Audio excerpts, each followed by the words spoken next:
Hola, les damos la bienvenida a la Sala 4 TV.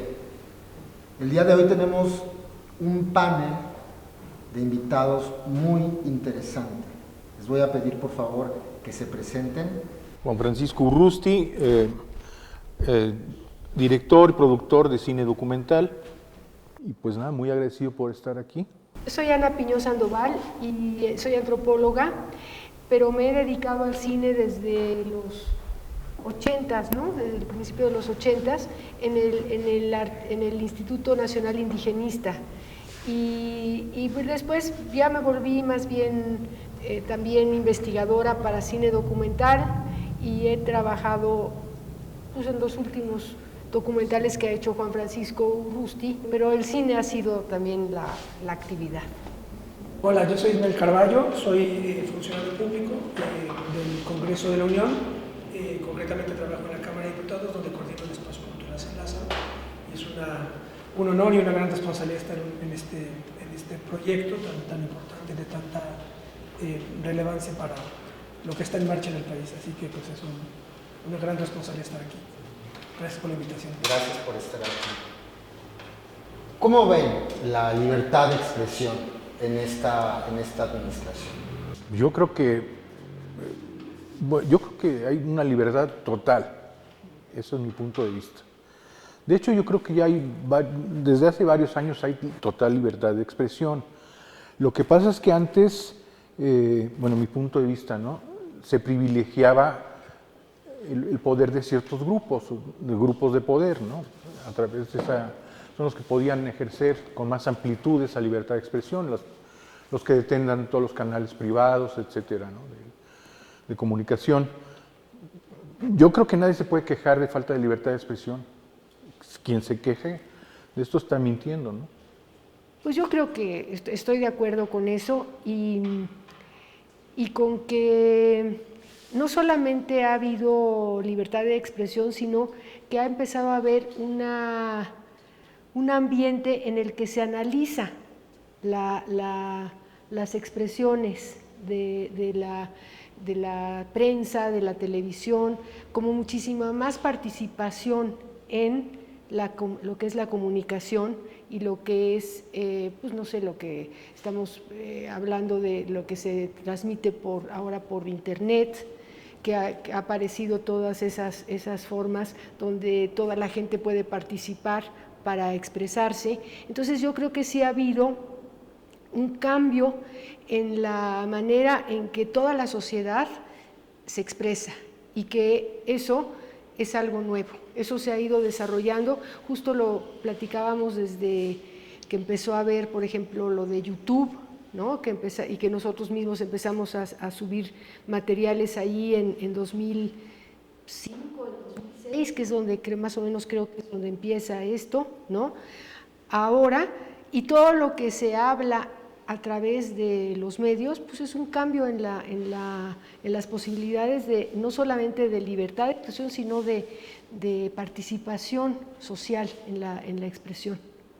Bueno, es una muy buena pregunta y no venía preparado porque es evidente que en el contexto de alta politización que está activando el presidente, precisamente con las mañaneras, creo que es una estrategia inédita en el mundo, creo que es algo único, creo yo, no lo tengo monitoreado, pero creo que no hay país en donde el presidente de la República todos los días a las 6 de la mañana informa, pero en realidad es politizar a la gente. Como todos sabemos, en las mañaneras después el presidente encara a medios de comunicación y entonces los medios de comunicación reaccionan y dicen que está censurando, que está atacando, etc. Entonces eso supone un fenómeno extraordinario porque nos permite darnos cuenta de que el Estado como figura histórica es un conjunto de estructuras de poder. Una de esas estructuras de poder es la Presidencia de la República, pero no es la única. Y pues en los últimos tiempos, prácticamente durante el siglo XX, los medios de comunicación se convirtieron en una estructura de poder fundamental, sin la cual no entiendes el funcionamiento de las sociedades contemporáneas. Yo creo que lo que ha ocurrido con varios regímenes, nada más con es que ha habido presidentes o gobiernos o regímenes que se enfrentan con grandes consorcios, conglomerados mediáticos, como por ejemplo es muy claro el kirchnerismo fue en Argentina contra el Grupo Clarín, por ejemplo, Lula contra el Grupo Globo, López Obrador, por ejemplo, pues señala la reforma, etc. Uno de los fenómenos que está produciendo este proceso de sacudimiento del país, que es lo que está pasando, es ponernos a todos a discutir este tipo de cuestiones. Yo recuerdo aquello que decía Carlos Marx cuando decía que desde la Revolución Francesa en adelante la historia se convirtió en una experiencia de masas. Yo creo que ahora, porque el individuo más modesto, el basurero más modesto del último rincón del país, tiene una opinión a favor o en contra, eso no importa, ¿verdad? Sobre esto o aquello, sobre el Tren Maya, sobre lo que quieran, ¿verdad? O sobre el aeropuerto, etc. Entonces, creo que esa tesis de Marx, ahora con la presencia tan aplastante de los medios de comunicación, se está llevando a efecto, ¿verdad? La historia está convirtiéndose en una cuestión de todos, ¿verdad? Eso lo cuenta el presidente desde la película de Fraude con Mandoki, cuando dice, esto es un proceso de politización de la gente. Antes la política era solo de los políticos, ahora no. ¿Sería lo mismo libertad de expresión y libertad de información? Es que hay que hacer una distinción fundamental. Hay que hacer una distinción fundamental. Es lo que los teóricos llaman la libertad negativa y la libertad positiva. Cuando decimos libertad de, es cuando la libertad de supone la ausencia de obstáculos. Y la libertad, esto es Hegel, y la libertad positiva es la libertad para. Ejemplo, un pájaro en una jaula, si tú le abres la puerta, tiene libertad de salir, porque no hay barrera.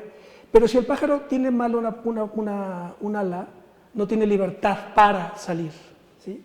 Entonces, claro, es lo que hay que distinguir. Aquí libertad de expresión total. No hay ninguna obstrucción para que los medios de comunicación, etcétera, den su opinión. Y ahora con Internet y las redes sociales, mucho mayor, ¿verdad?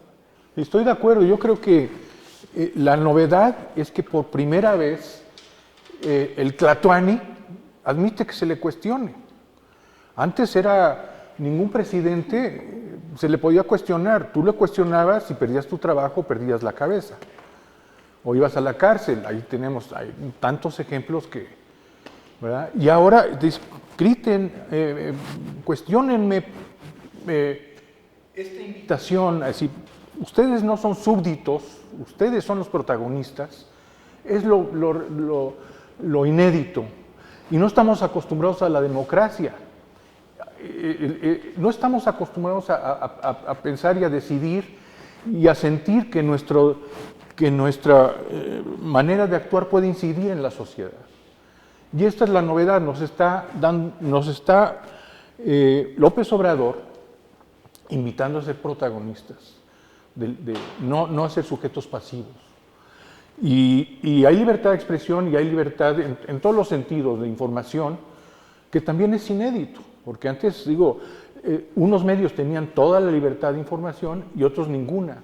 Y a veces los candados eran de tipo económico, mientras algunos periódicos, por ejemplo, tenían todos los recursos, todos los contratos, toda la publicidad de gobierno, otros como La Jornada, lo sabemos de cerca, pues padecían, porque incluso quienes anunciaban luego recibían presiones, ¿verdad?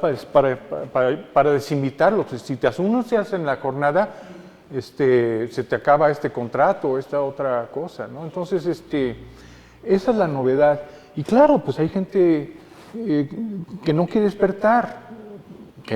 despertar, pero pues yo creo que eso es la mañanera. La mañanera es, señores, este es un nuevo día, ¿no?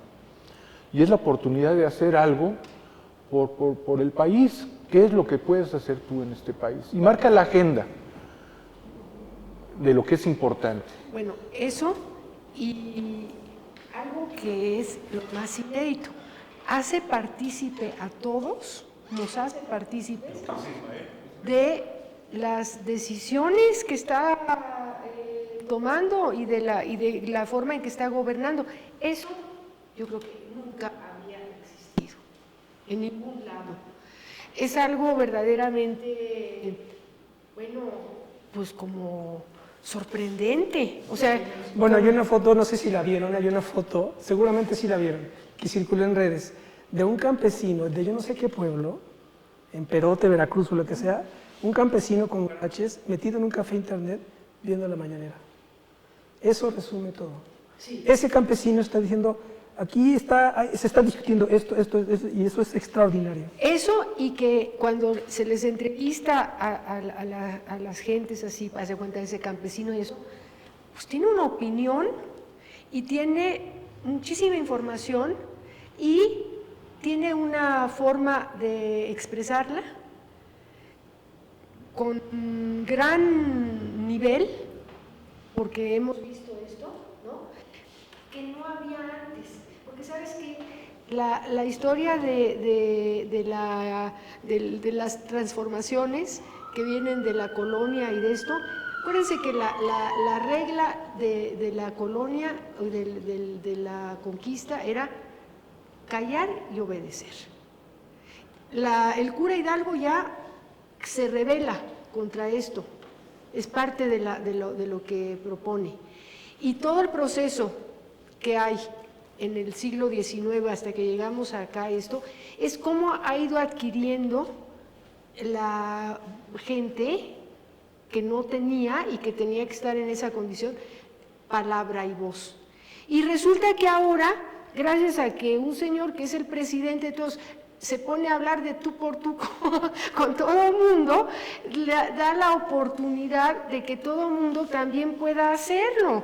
Y de pronto todos los que no hablaban y que decían, bueno, es que mi opinión ni siquiera la digo ni me la pongo a pensarla, porque yo no tengo palabra, ¿no? De pronto sí la tiene, y de pronto son fantásticos las entrevistas que podemos ver justo a través de que todo el mundo puede hacer y lo que la gente opina, que eso se ha desarrollado muchísimo en los últimos tiempos. Nosotros hemos trabajado Yo me iría todavía más atrás, ¿no? En ninguna época, yo creo que desde incluso de los emperadores mexicas, yo no imagino a ningún emperador, a ningún rey o a ningún presidente diciendo, si no les gusta, señores, voten para que me vaya a mi rancho. Yo no imagino a Díaz Ordaz, a Peña Nieto, a Calderón o a nadie, ¿no?, ofreciendo eso. Y la ironía, ¿no?, la ironía es que el IFE o el INE es lo mismo, o sea, diga que esto es antidemocrático, ¿no? Eso es, no, entonces lo que está haciendo es nos está haciendo ver todas las contradicciones y cómo efectivamente hasta ahora lo que llamamos democracia ha sido una cuestión de simulación, ¿no? Entonces esa es mi opinión. Pero la participación de la sociedad en esta época, con esa libertad de expresión que hay, de pronto vemos que sí había para ser libre, sí hay. Y sí lo tiene la gente. Y más lo que se le ha aportado ahora que le aporta, por ejemplo, la mañanera. Porque la mañanera da muchísimo de qué hablar, ¿no? O muchísimo de qué pensar y de qué... Entonces, eso, bueno, a mí me parece que cuando se discute de lo que dice López Obrador, de que sí hay un cambio de mentalidad, pues sí lo hay y se me está manifestando. Y gracias a eso, pues sí, nuestra sociedad yo creo que puede cambiar, porque entonces se puede empezar a actuar distinto. Y además es extraordinario porque es la estrategia mediática más eficaz y más barata de la historia. No cuesta nada más hay que pararse temprano, pagar un back y ponerte a hablar y convocar a la prensa. Y con eso defines la agenda nacional. Y tiene a todos así como Aníbal, ¿verdad? No, en las guerras púnicas. Y te está dando todo el tiempo, es como entre clase, es como maestro que da una cátedra entre, pues sí, como Tlatuani que se deja cuestionar. Tiene como muchos niveles, ¿no?, de cómo funciona. Y pues sí, en eso lo hacemos cuando se pregunta o cuando se dice que es un fenómeno AMLO, pues sí es un fenómeno.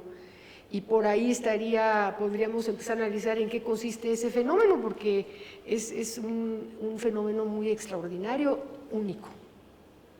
¿Sería parte de este fenómeno la promoción de la democracia participativa? Pues yo creo que sí, yo creo que ese de otra manera no se explicaría, ¿no? Pero hay gente que todavía no quiere ver el cambio, ve un tren, ¿no? Ve unas personas en un tren y niegan, dicen que ese tren no existe, ¿no? Entonces hay gente que no quiere ver el cambio, cree que todo es simulación como siempre ha sido, ¿no? Ahí está la barda de Calderón del aeropuerto. Pues esa es la misma gente que le parece imposible que haya un tren ahora al aeropuerto de Santa Lucía.